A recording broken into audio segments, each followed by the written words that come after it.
morning. How do you do? Trust you are good. Hi.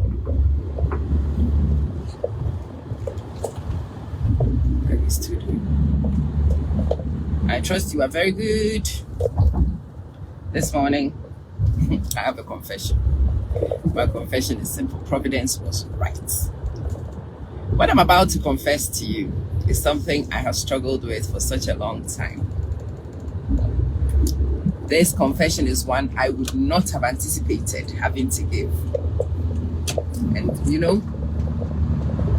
where you tie the animal is where you have to set it free. I have complained so much on these streets that I've got to come back here and do retribution. So here goes nothing. Did I even remember to put cream on my face today? My face is ashy. Anyway, let me tell you some of my struggles. My story is never straightforward.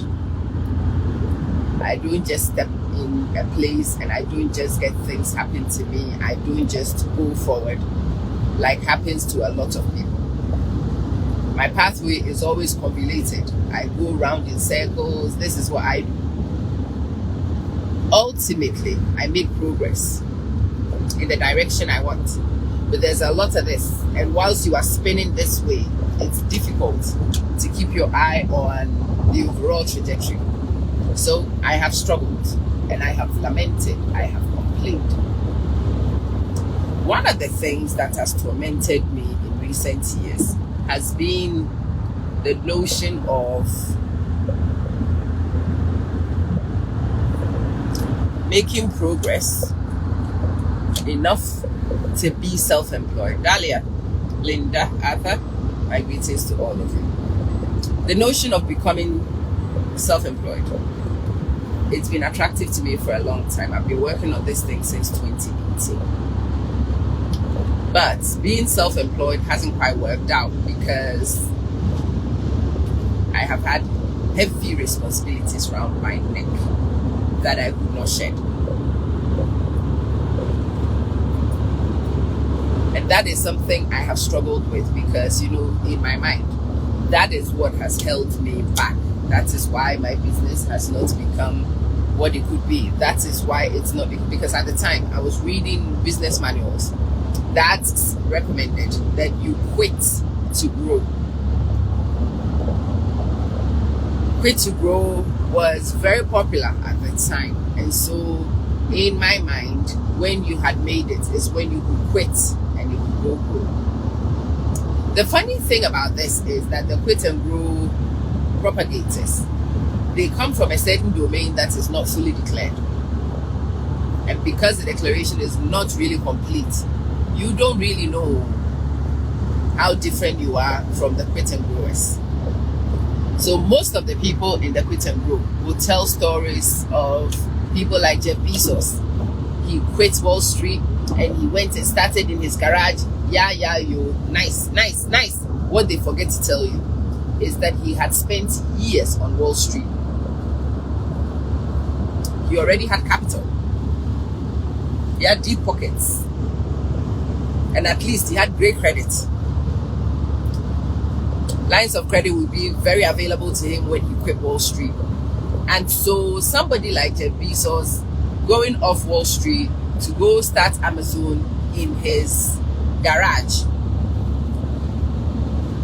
will romanticize the notion for the fools like me who were now starting out with no capital, with lots of expenditure, with huge responsibilities, and you fancy yourself being able to do a Jeff Bezos. The universe was right, because now, looking at the research again, I came across new research that says that businesses which are started by stayers and growers are 30 to 40% more likely to survive and to remain. And the reason being that the stay and growers at least do command the income that comes from your main engagement. Yes, when you come back from work, part of your life force will be gone. But if you are strategic, especially if you scale back and do the simple mundane, just to keep your body and soul together and put your life force and your creativity to the thing that you want to build for yourself, you would actually be getting the best of both worlds. And that is my lived experience. I want to put that right out here, because I also do not want other people in similar circumstances as myself to beat yourself with, I should quit and go. No, you should not quit and go. In fact, Ingrid, the research says that you should stay and grow. You can stay and grow and leverage the network of the place you are at if it fits your business model. You can stay and grow by watching what the people where you are do.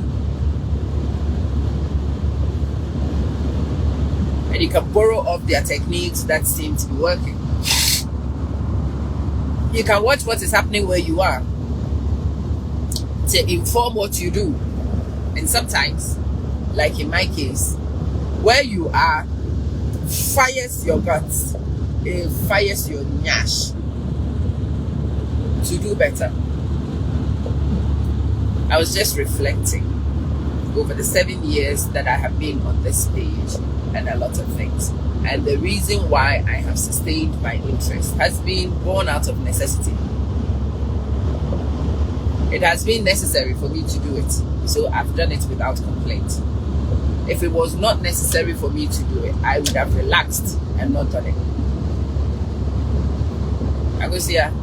And in thinking that, the adversity becomes a key factor to the progress that I have managed to make here. I would not have pushed myself half as harder as I pushed myself if my circumstances were more relaxed. If there were no children staring at me with needs to be met, I mean, how much food can one fat woman eat?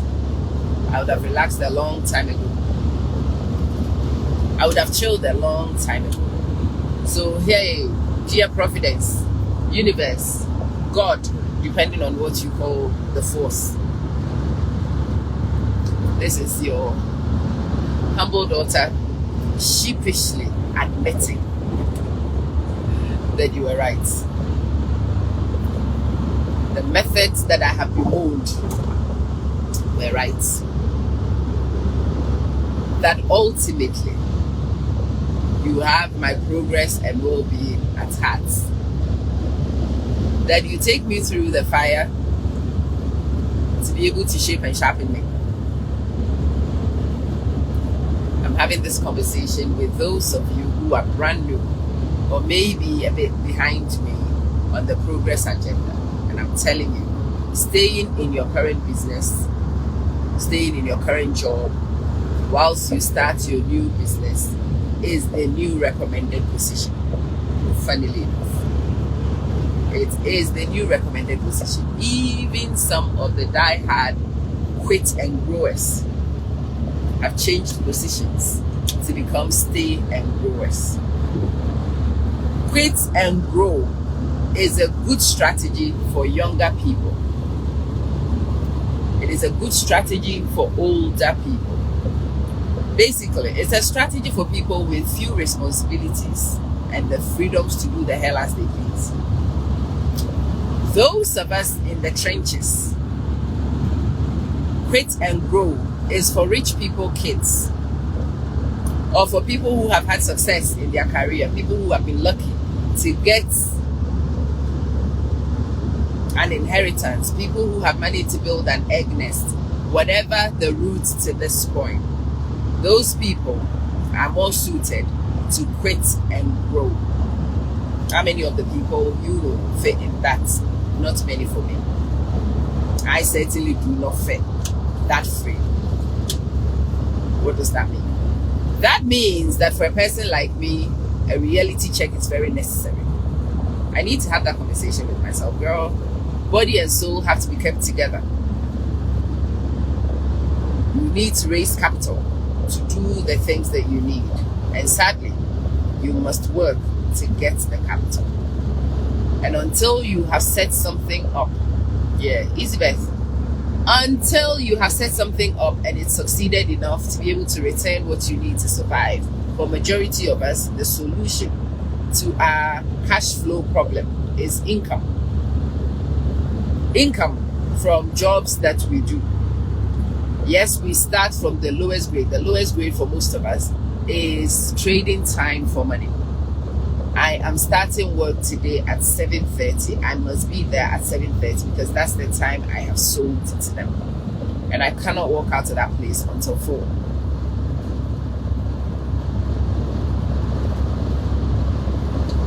Where I am, you can't even clock out to go for lunch without having to tell somebody. Yeah, you cannot clock out without having to tell somebody.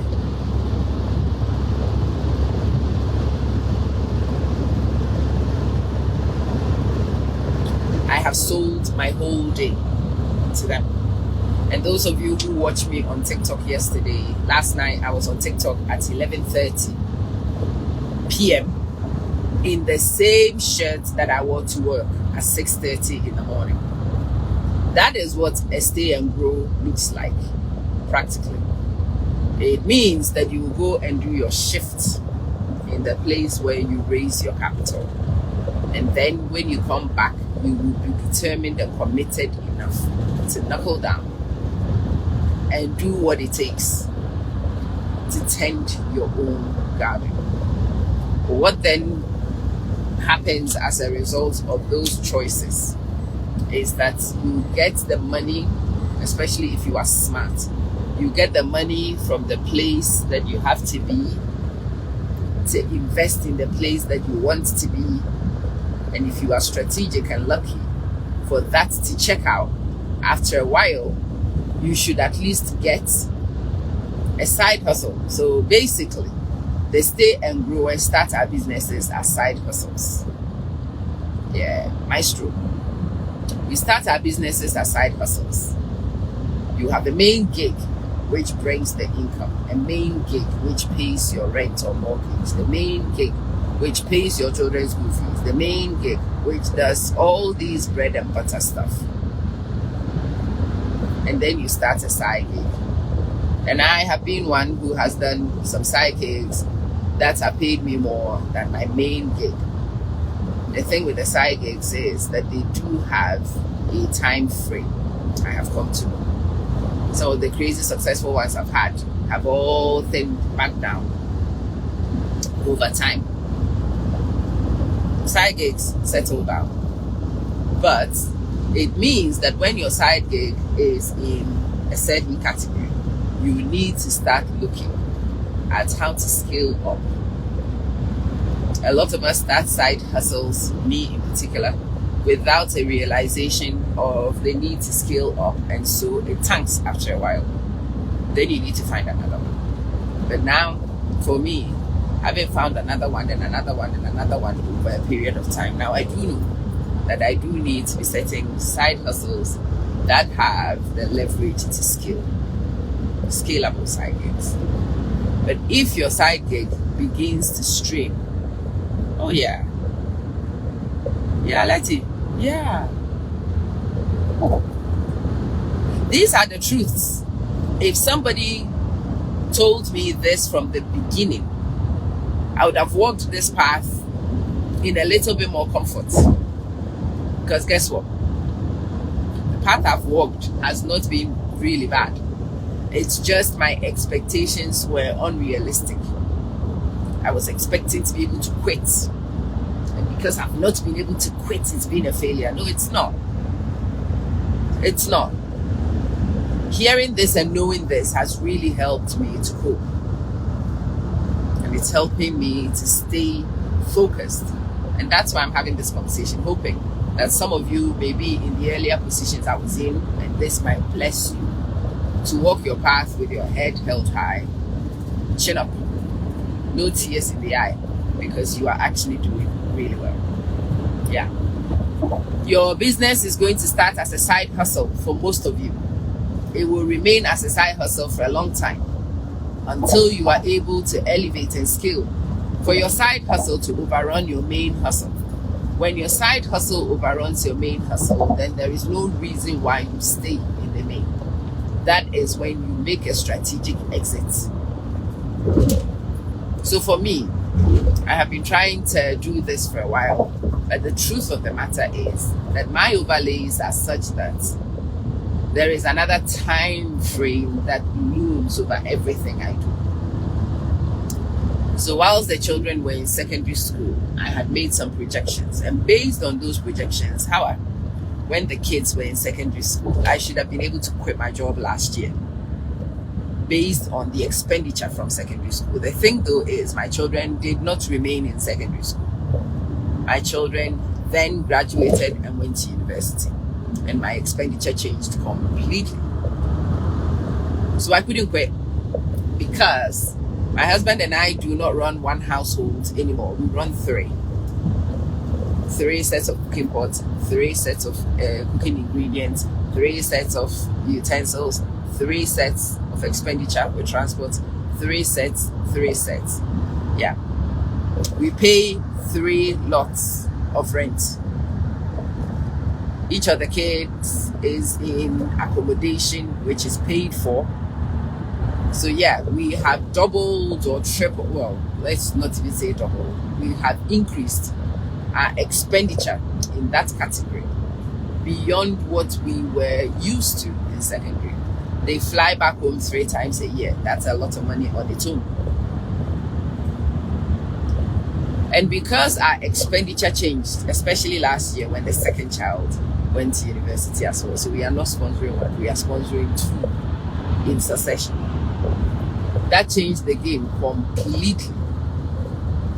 The money I needed as my overhead increased significantly, and so because of that, the leverages I had made in my business were not able to completely replace my income, and so I remain. Having dreamt of being able to quit, when the remain reality hit, it was so difficult for me to process. But again, now I am not going to suffer through the next 2 years in the same fashion, because I have taken the pragmatic step of sitting to rationalize. The first child will graduate this summer, God willing. When he graduates, his tuition fees at least will drop off. Hopefully, he will settle down and start working on something. The back and forth will also drop off, and he needs to start stepping up to the responsibility of working to maintain his own household. That becomes less of my problem. What that means is that my overheads will change. Give it a little bit more time. In 2 years, the little one will also be on her way out of my budget. When the little one is off my budget, I would suddenly join the middle-aged people who also seem to command money and can do the hell as they please. At that time, my living expenses will be rock bottom. It will be one man and his wife. How much food can we eat? Really, if we decide to go home, we have 2 homes where we would have no payments to make. 2 possibilities of fully paid up homes. Yeah.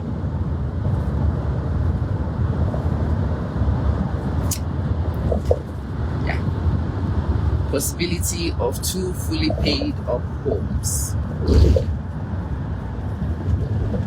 I will have a rickety old car like this.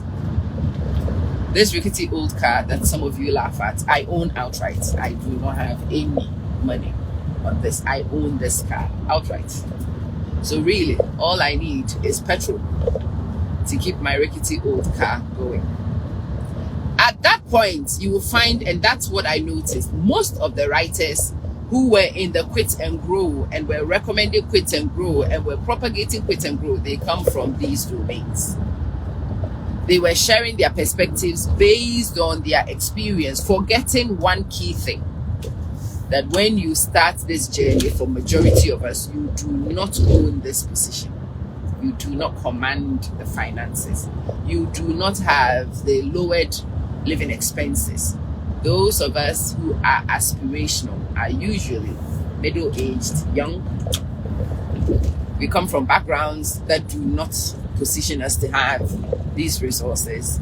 And so listening to the advice of these people caused a lot of pain. It has caused me a lot of pain.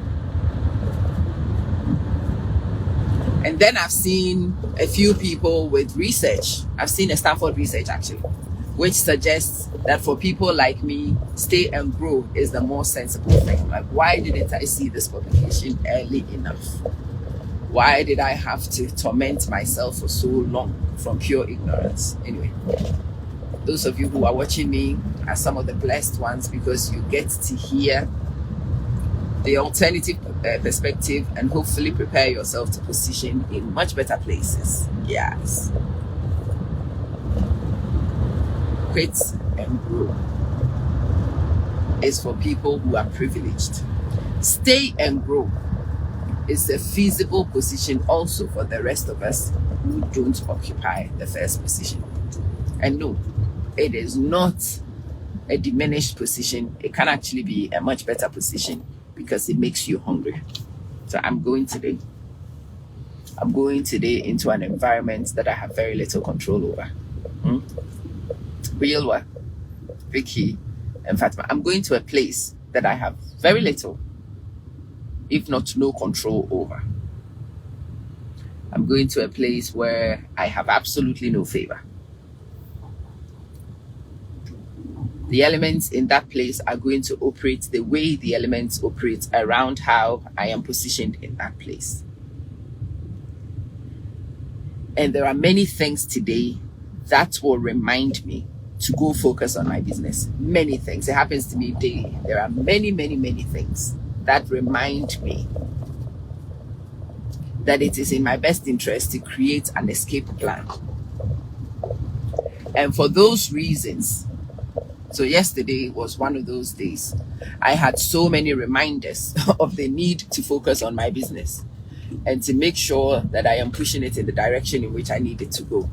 I came from work and my bottom was plastered in my studio chair till almost midnight. There are many times when I get off that chair and my bottom hurts from how much I have sat. And that desire, the hunger to do something about my circumstances, is presented by the challenges I face in my current circumstances. And for that, you've got to be grateful. Ultimately. So this morning, I'm telling you, I'm very grateful for the challenges. Hello, Miss Vina. I'm grateful for the challenges I face. In fact, I'm looking forward to the challenge I'm about to face today. I'm waiting for today's challenges to lick my bum. I am expecting my bum to be licked. And I expect the pain from that to fuel my hunger to do something. So, the poverty you feel could be the wind behind your sail. The desperation to claw out of a situation that is non-ideal is the reason why a lot of people make some of the crazy progress that we discuss in books and in films or podcasts, blah, blah. The desire to get out of a situation and the relentlessness of some of these situations. I mean, if you went to work and people learned to leave you alone, I probably would not have bothered. Oh, but they will not leave me alone. Oh, they will not leave me alone. They will crank it up and they will crank it up and they will crank it up. And if you don't really understand this process, you will be moaned. No, they are cranking it up to remind me of what needs to be done. They are cranking it up to remind me that I dare not relax. And for that reason, I am learning to be grateful. And I'm learning to keep my head down and focus on what needs to be done. Good morning. Bonjour, Miss Vina. Comment ça va? Yeah. So, Where are you on this journey? If you have money, if you are able to, I have a friend who's setting up a business and she's going to take a loan. She's taking money from family. They are doing this, they are doing that. And she's setting up because she comes from privilege. She comes from privilege. Her mom is a businesswoman. They command money, So people like that, they set up differently.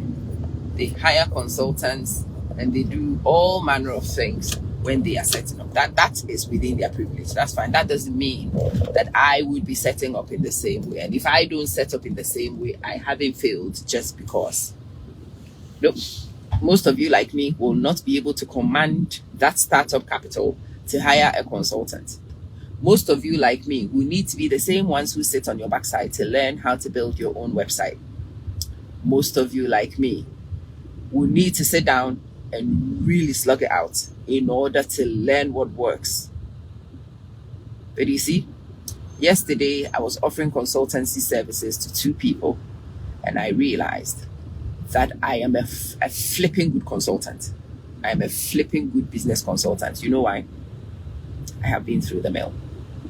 I know what doesn't work. I was telling both of them actually, do not let anybody buy domains for you, because who buys the domain owns the domain. How did I know that? I have paid for many domains that were bought on my behalf. I could not get access to when push came to shove. I was able to, so payment gateways. I'm like, well, you might want to consider using this payment gateway because, any question around business setup, taking off, accelerating your business, I am hot on it. How? Why? Because over the last almost a decade, I have had to. I have not had any consultants holding my hand and doing for me. I have not had large numbers of staff doing for me. I have not. My reality has been that I'm in the trenches learning, but I have learned an awful lot in the trenches, and it serves me well. Don't cry. Just keep moving. Yeah? If you don't like something, focus on changing it. If you go to a place and the environment doesn't serve you, focus on what will get you out of there. Dwell on the mechanisms that will bring you from where you want to escape. And keep that tunnel vision. Keep going. Don't take your eye off. Keep going. Keep pushing. Keep trying. Because you see, what I also know is that success comes in very small increments. Success comes in small increments that are often not noticeable. And because they are not noticeable, you don't get to celebrate them.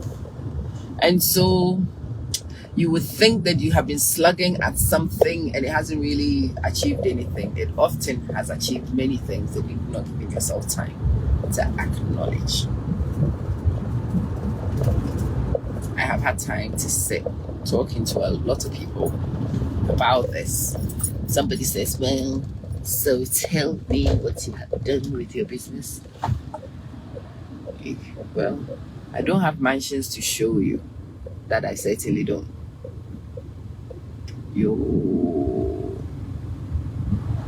These men are crossing. So these men are elderly. The job they are doing is manual, brutal.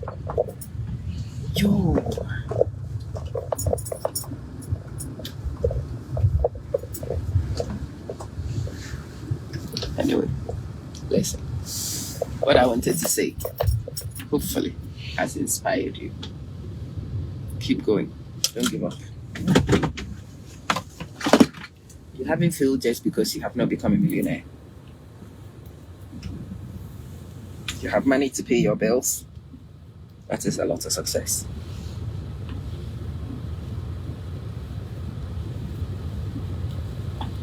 Your bills being paid on time, it's a lot of success. Yeah. Omolara, how you doing? You continuing to show up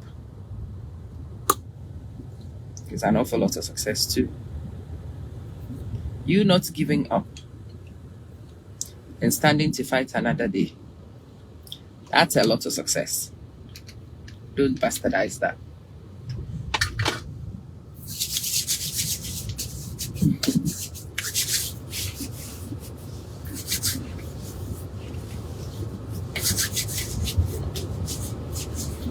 Okay. It is time for me to step up and go chase my day. Today, I'm walking in, expecting a chase. Yes, I expect factors to chase me. Good morning. To remind me of why I started this process in the first place. To remind me of what I need to set up in order to change the possibilities in my future. Today, anything which frustrates me will be doing me a favor, helping me to remember what I need to keep my eye on. Your husband is not supportive. Don't worry. It's the reason why you will learn to become so independent that you don't need anybody's support. Yeah, most people who are independent are that way from the result of trauma. Most capable people are capable because they have recovered from trauma. What gets you to those elevated places, what gets you to those places people envy, is often not soft. It's often not nice. But as long as you get there, and then everybody's jealous of you, but nobody wants your process. Yeah, that's how it works. I'll speak to you later. Bye.